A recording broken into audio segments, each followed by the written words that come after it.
Welcome back to Psychic Crime. I'm your host, Nicole Mann. It's been a little bit of time. I had got some veneers and I wanted to take a step back because it was making me lisp a little bit and I needed to kind of get used to speaking with them so I didn't have that lisp. And then around the time I was going to start recording again, I got an infection in my stomach called H. pylori. That could be extremely dangerous for me because I have something called colitis. So the doctor was concerned that if it was able to migrate to my intestinal tract, it could actually cause perforations in my intestines. So I wasn't able to record for a little bit because of that.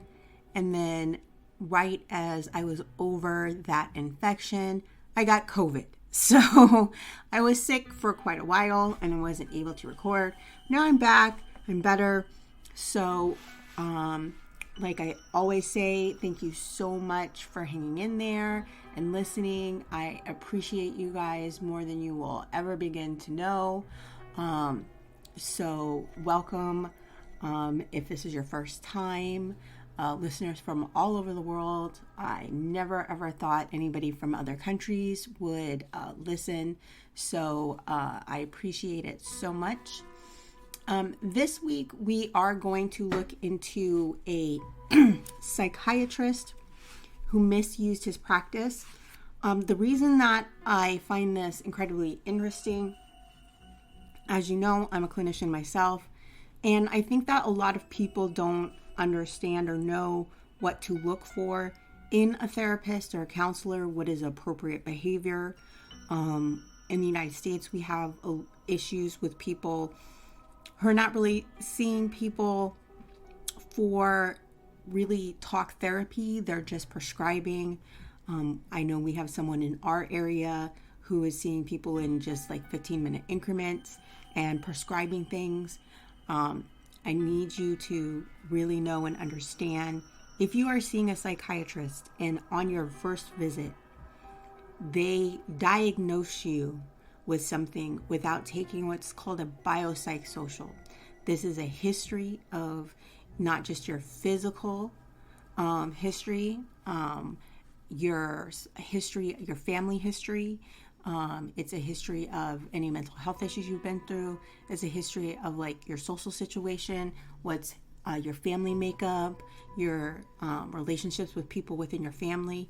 If you don't get a biopsychosocial at a minimum, and in the first visit, they are diagnosing you with things like personality disorders, psychotic disorders, you need to get a second opinion, okay? So to be diagnosed with something like that without getting any kind of history, without, there's a battery of tests that you should be doing,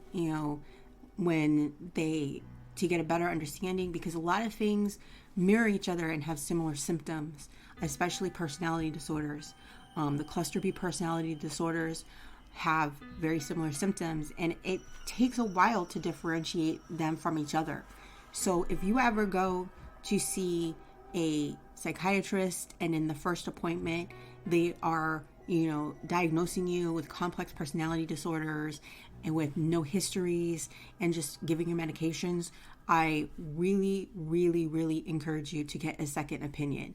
It can be dangerous, especially if you're already on medications, prescribing things like benzodiazepines and Xanax that have, long-term effects. The side effects of long-term use can be dangerous.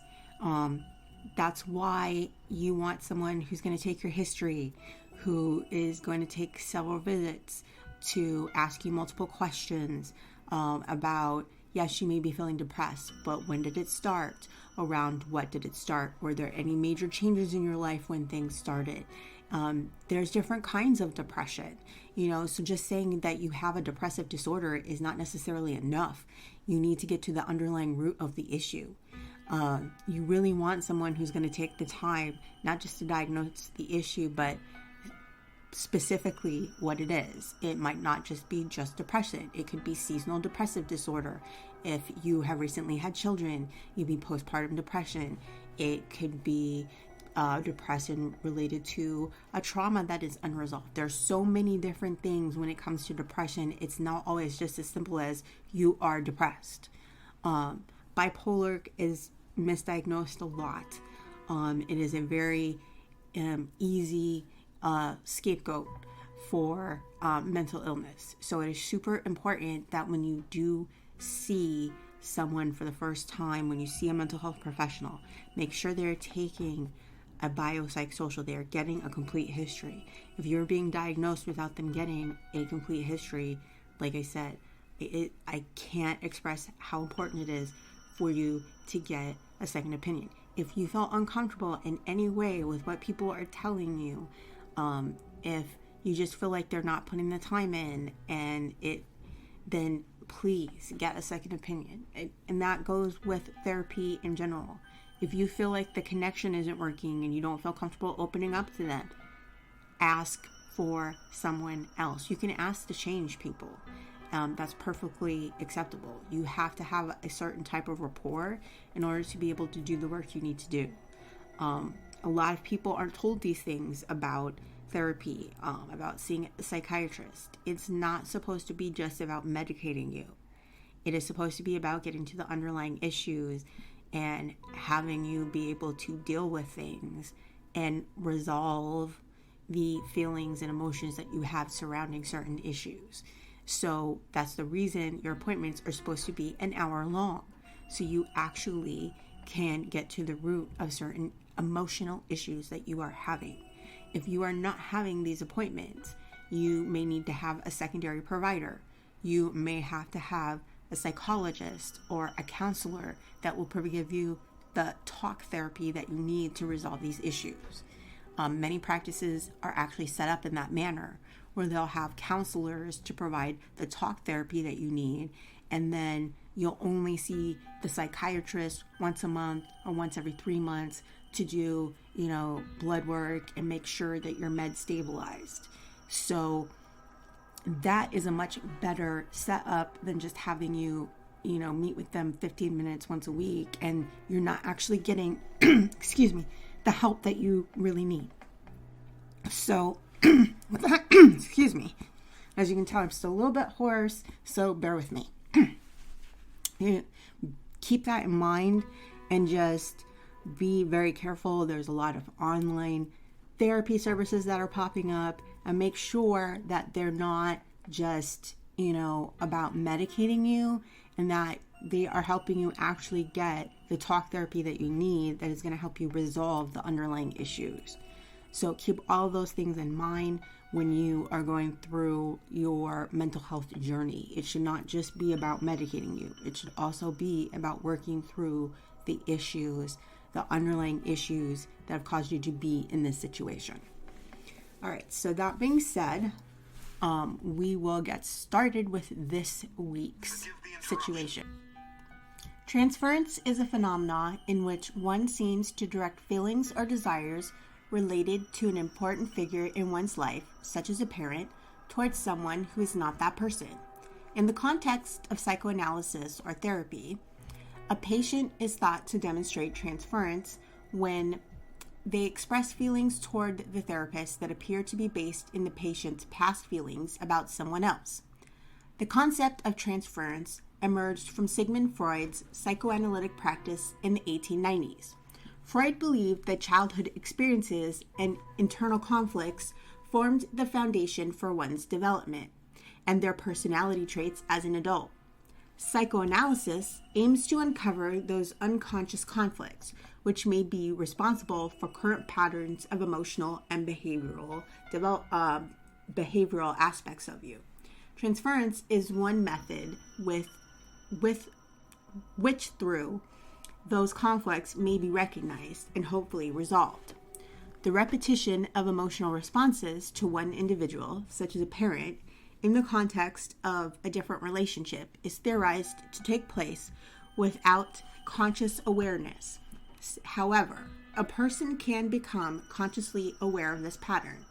Indeed, drawing attention to and seeking to interpret the transference exhibited by a patient is one goal of psychoanalysis and psychodynamic therapy. While much of Freud's framework has proven difficult to validate, his theories spurred the growth of psychology, and a number of his ideas, including transference, remain relevant to therapists today. Especially in psychoanalysis and psychodynamic forms of psychotherapy, transference is considered a useful tool. In therapy, both positive and negative kinds of transference might occur. Idealized transference describes when a patient assumes the therapist has certain positive characteristics, such as wisdom. If the positive feelings are not too exaggerated, this form of transference may be useful for the therapist-patient relationship. Negative transference might be at work when a patient has feelings about their therapist, such as suspicion or anger, that might seem to be based on experiences from past relationships. A patient's experience of sexual or romantic feelings about a therapist has been called sexualized transference. The concept dates back to Freud, who positioned that some patients fall in love with their therapist because of the context of the psychoanalysis, not because of the actual characteristics of the therapist, meaning that because they're opening up, because of the things that they are revealing being so intimate, that is why they believe they are feeling romantic feelings. Later theorists distinguished between erotic transference, which can involve sexual fantasies that a patient realizes are unrealistic, and eroticized transference, a more intense and problematic pattern that may include explicit sexual overtures from a patient. Countertransference refers to a therapist's reaction to a patient, including a therapist's emotional responses to a patient's feelings. As when a patient seems to transfer feelings about someone else to the therapist may have certain feelings about this. Annoyance, perhaps, that might be partially linked to irrelevant factors, such as the patient's resemblance to another annoying person that is part of the therapist's actual life. Directing feelings of attraction, anger, or other emotions toward a patient can provide insight or can harm the therapeutic relationship. So it can benefit therapists but also hurt the patients, and you need to be aware of the phenomenon and be able to address it immediately. The therapists who determine that their emotional response to a patient may hinder their ability to work with them objectively may adjust accordingly. By asking someone to seek another therapist, they may also provide you with a referral. A therapist may also use observations of their feelings about a patient to make inferences about how other people might feel about this specific patient. The idea of the therapist as a blank screen or a mirror is traditionally considered important in psychoanalytic therapy. In short, the therapist seeks to remain somewhat anonymous to the patient. The aim is to allow aspects of the patient's unconscious to come to light in their interactions with their therapist, including through healthy forms of transference, which is theorized to be more likely when a therapist does not reveal too much personal information about themselves. Many therapists consider transference and its interpretation to be a therapeutic opportunity. By bringing attention to relational dynamics, such as a tendency to feel disproportionately angry or anxious in certain kind of interactions, a therapist can try to help a patient understand and address patterns that might contribute to problems that they have outside of therapy. However, in some cases, such as when a patient shows hostility towards their therapist or overt sexual interest, transference may pose a threat to their therapeutic relationship, and it will have to be managed. Now, when Marty Markowitz stepped into the office of Dr. Isaac Hirschkopf in 1981, he was a wealthy 39-year-old man, and he was at his lowest point in life. His parents had recently died. An uncle was threatening to oust him from the family's lucrative textile company, which supplied fabric for the uniforms for both the Olympics and the Super Bowl. And his fiancée had just left him after he had asked her to sign a prenup. He was encouraged by his rabbi to visit Dr. Ike as he was called, a charismatic shrink who, though only in his 20s, already claimed to have Gwyneth Paltrow and singer Courtney Love among his clients. The two men struck up an instant rapport, and soon Marty was seeing his therapist 3 times a week. But with Marty's confidence already extraordinarily low, Ike proceeded to chip away at it further. Within 3 sessions a week on Hirschkoff's couch, Martin gradually became convinced that his family were there causing problems in his life. He says very quietly, over about an 18-month period, I was suddenly being groomed, and that grooming was aimed at taking over my business affairs. In 1983, Martin was persuaded to undermine his younger sister Phyllis Shapiro, who worked at the fabric company with him, by reducing her wages and not inviting her to his second bar mitzvah. Ike convinced his patient that no one cared about him apart from Ike himself. According to Marty, some 2 years after their first session, Ike was already instructing him to lower his sister's pay by $5,000, which he admits he did several times.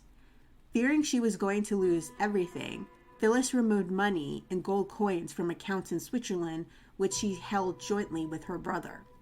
If Phyllis left Marty a message or sent him a birthday card, Ike instructed him to show these to him so he could interpret their meaning. As Marty later admitted, it seemed like I was in a cult. What does every good cult leader do? The first thing is to separate you from your family. The shrink told his client to sack his sister and sent her a letter saying she wouldn't inherit a penny from him. According to a podcast about the situation, Hirschkoff told his patient, "You don't have a family. Don't worry about it. My family is going to be your family. My kids will be like your nieces and nephews, and we're going to make a social life for you." This is so disturbing. This is so incredibly wrong.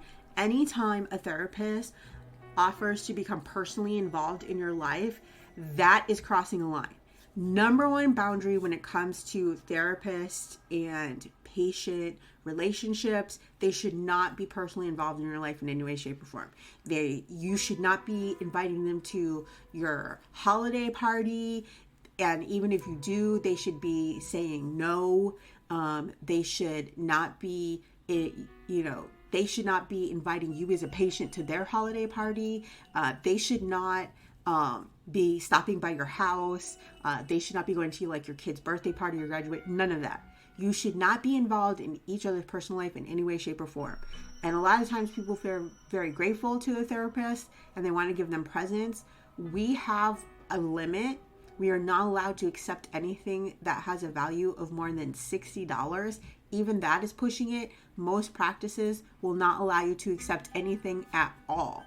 I think the only time I ever accepted anything from a patient, their mother made me a scarf. I think that's the only time I've ever accepted anything, was when this mother handed in me a scarf. So, there's very set boundaries, and practice to practice is different.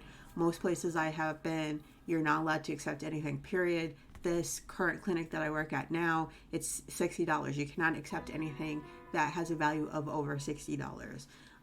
So him saying this should have been a massive red flag, and he should have immediately stopped seeing him as a therapist. And he was as good as his word, creating a fabulous social life within Marty's home in the Hamptons. The only problem was Marty played a very small role in it. By the beginning of 1984, Martin had written a new will which left everything to an organization called the Urine Foundation.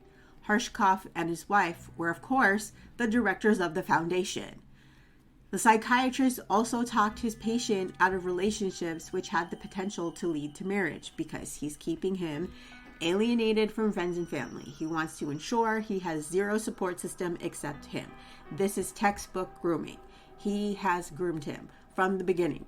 And this is exactly what cult leaders do. They alienate you from your friends and your family. They make sure that you are dependent on the cult. This is what people do in abusive relationships. They alienate you from your friend and your family. They make sure you're financially dependent on them. Absolutely. He groomed him from the beginning. The psychiatrist also talked to Marty about a property that he owned in Southampton. In 1986, Ike instructed him to buy the adjoining house and promptly took it over, starting to host legendary parties. The invitations came from Dr. Ike and his family, with no mention of me, Marty wrote in a note. He had least thought he would have the foresight to keep him as part of these parties. Marty's job during the parties, however, was to make drinks, serve food, and clean up. So basically, he was funding everything, but he was being treated like the help. Yeah, he even says, and I quote, "People thought I was the caretaker." Guests were treated to tours of the stunning property, which featured koi ponds, a professionally designed 18-hole miniature golf course, a hot tub, a basketball court, a swimming pool, all of which were installed at Dr. Mike's behest, but paid for by Marty. No. This is absolutely beyond unacceptable. Jesus. Moreover, framed pictures of Ike posing with several different celebrities were on the walls of Marty's house, which Marty paid to have professionally framed. That's insane. No. If they were particularly lucky, guests might have caught a glimpse of one of the 12 books Dr. Ike had written, but never got published. He had Marty type them up. No. Oh, that's so wrong.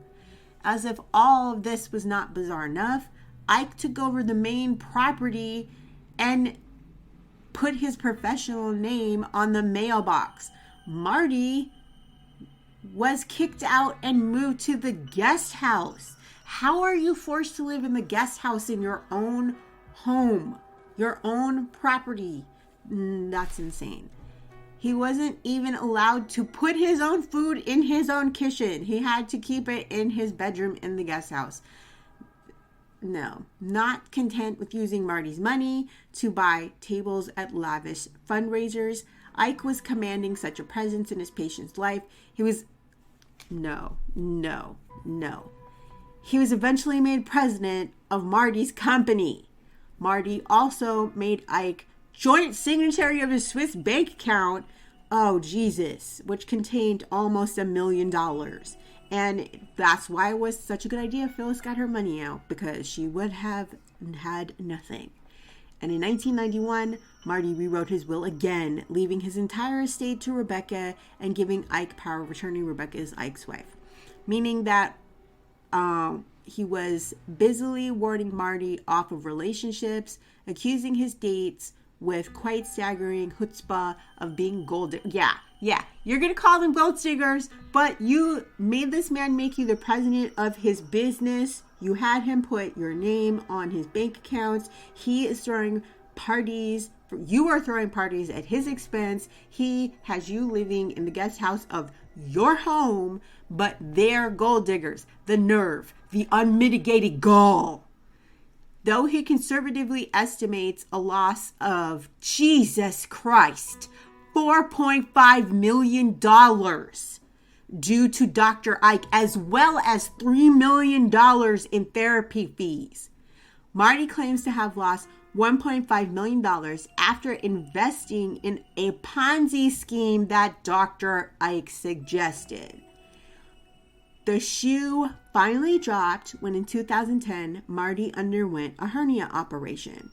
Ike, his supposed friend of 30 years, didn't even bother to visit him in the hospital. Marty later admitted, and I quote, "I was devastated. I began to question the whole basis of our relationship." He cut all ties with Ike shortly afterwards and changed his will immediately. That, he later admitted, was the final straw. Not long afterwards, Marty contacted his sister Phyllis, to whom he hadn't spoken in almost 30 years thanks to Ike. When she answered the phone, she told her brother, "I've been waiting for this call for 27 years." Since then, the siblings have been catching up on lost time, taking holidays together all over the world. Indeed, it has been after Marty introduced his sister to neighbor Joe Noguera, saying, "This is my sister Phyllis. I haven't seen her in 27 years, that Joe's curiosity was piqued. Joe proceeded to turn this into a podcast that was then adapted for an Apple Plus TV show. Marty showed him all the documents and photos he had kept of his time with Ike. "That's when I knew," said Joe, "that this was a story that needed to be told." After the launch of the podcast, other former patients of Dr. Ike started to come forward, including one who said she had been told to rewrite her will in favor of the doctor's daughters. Marty filed his first complaint against Dr. Ike with the New York State Department of Health in 2012. It took 7 years to investigate, and finally, the doctor was stripped of his license to practice medicine in 2021. It found 16 specific instances of professional misconduct, from fraudulent exercising undue influence, which would be using the grooming and countertransference of Marty, who is now 79. Marty has managed to get his life back together, and after rebuilding the relationship with his sister, he also got back to running the family company and, as he states, getting his mojo back. Moreover, after having his love interest repeatedly scared away by Dr. Ike, he finally found love on the Thai island of Phuket. After retiring, he plans to spend half the year there with his girlfriend and put the memories of being used for his wealth far behind him. Good for Marty. I mean, it's awful that it took 30 years for him to understand what was happening to him and to bring his family back into his life. But like I said, I have heard numerous stories of horrible, ridiculous doctor behaviors. I had a friend told me about how she saw a therapist, and she was talking about her pet at the time was very sick, and the next time she went to therapy, the therapist had booked her pet a vet appointment with her brother. Wildly inappropriate. It actually violates doctor-patient privilege in the United States. She immediately stopped going to her and reported the HIPAA violation, which is what we call the law for doctor-patient privilege in the United States. But it's things like that.